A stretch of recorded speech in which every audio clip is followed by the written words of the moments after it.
نبوت و صداقت جدا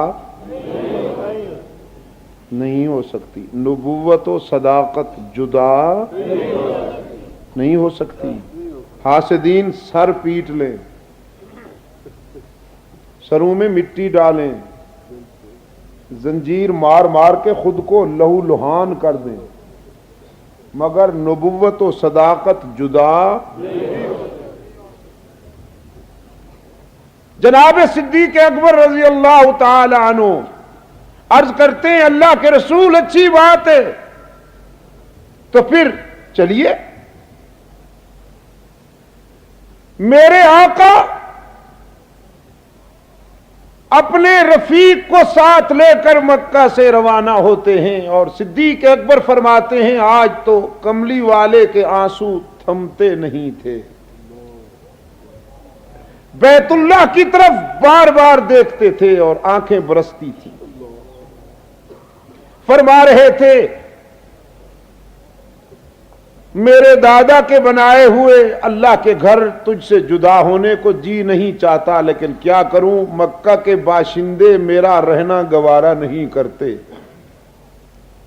تقدیر کہہ رہی تھی یہ جدائی عارضی ہے، بلکہ دائمی ملاپ کی بڑی کامیاب تمہید ہے۔ آج آپ اکیلے جا رہے ہیں، 8 سال کے بعد 10,000 کے لشکر سمیت آئیں گے۔ اب مکہ سے حضور اکرم صلی اللہ علیہ وسلم شہر سے باہر آئے، اللہ نے جنہیں اس مقام پر بلا لیا ہوا ہے اور جنہوں نے وہ راستے دیکھے ہیں وہ آپ کو بتائیں گے کہ وہ راستے کیسے سنگلاخ ہیں۔ رحمت عالم صلی اللہ علیہ وسلم جناب صدیق اکبر رضی اللہ تعالیٰ عنہ کے ساتھ مکہ کے شہر سے باہر نکل رہے ہیں۔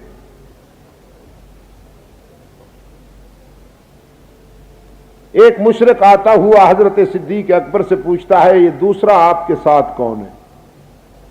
اندھیرا تھا، وہ ابو بکر کے قریب سے گزر رہا تھا اور رحمت عالم ذرا فاصلے پہ تھے صلی اللہ علیہ وسلم، تو صدیق اکبر کو پہچان گیا، حضور کو نہ پہچان سکا تو پوچھا کہ یہ دوسرا کون ہے؟ اب صدیق اکبر رضی اللہ تعالی عنہ نے سوچا اگر اس کو بتاتا ہوں کہ میرے آقا ہیں تو راز فاش ہوتا ہے، اور اگر جھوٹ بولتا ہوں تو صداقت کی جبین پہ داغ آتا ہے۔ اب اس دوراہے پہ صدیق اکبر کی فراست نے جواب تلاش کر لیا، فرمایا یہ جو میرے ساتھ دوسرا ہے نا یہ رجل یہدین السبیل، یہ مجھے راستہ بتانے والا آدمی ہے، یہ مجھے راستہ بتاتا ہے۔ مشرک تو فبہت الذی کفر ہو گیا، اس نے سمجھا شاید رات کی تاریکی میں ابو بکر نے کوئی رہنما ساتھ لیا ہوا ہے، تو ابو بکر تو اپنے لہجے میں کہہ گئے کہ میرا قائد ہے، میرا لیڈر ہے، مجھے راستہ بتاتا ہے، دنیا کا بھی عقبہ کا بھی، یہی تو میرا سب کچھ ہے۔ اب جناب صدیق اکبر رضی اللہ تعالی عنہ کی سعادت کا ایک اور مرحلہ یہ آیا کہ رحمت عالم صلی اللہ علیہ وسلم کو جناب صدیق اکبر نے اپنے کندھے پہ اٹھایا اور غار ثور کی خلوتوں تک پہنچایا۔ یہاں ایک حسد کا مارا ہوا بیمار کہتا ہے اگر ابو بکر کے کندھے پر رسول اللہ سوار ہو گئے تو کیا ہوا؟ حضور نے تو اونٹنی پہ بھی سواری کی۔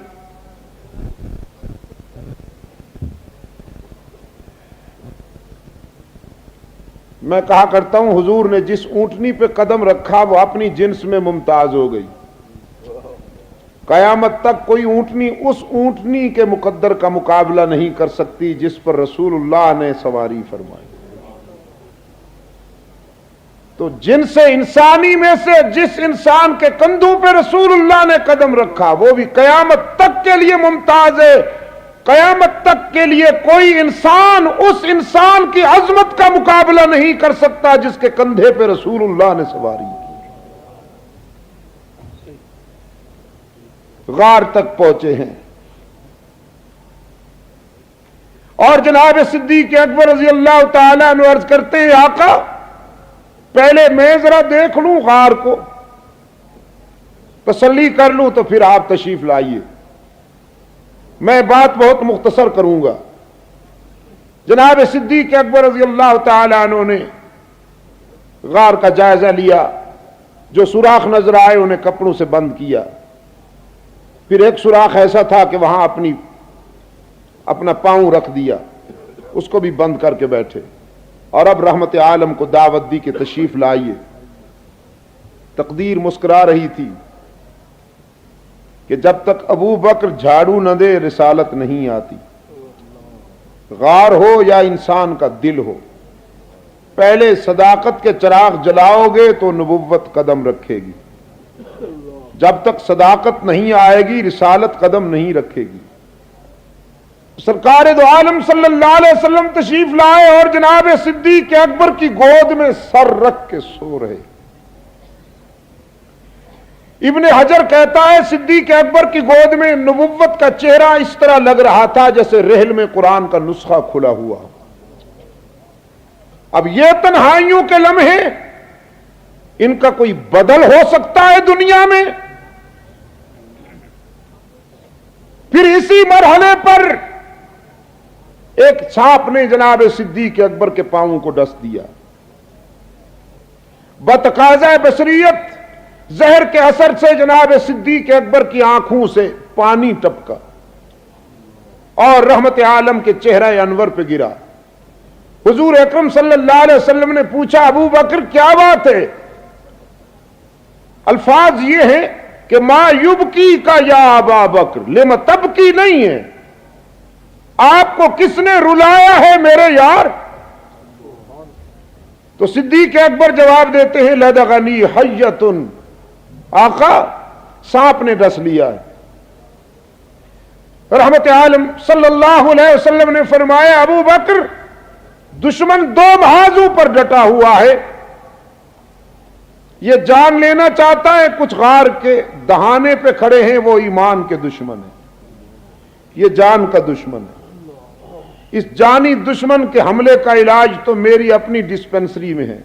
لعاب دہن ابو بکر کے پاؤں کی مار گزیدہ جگہ پہ لگایا، زہر کا اثر غائب ہوا، اور جو اوپر غار کے دہانے پہ کھڑے تھے ان کا علاج عرش والے نے کر دیا۔ فرمایا یقول لصاحبہ لا تحزن ان اللہ معنا،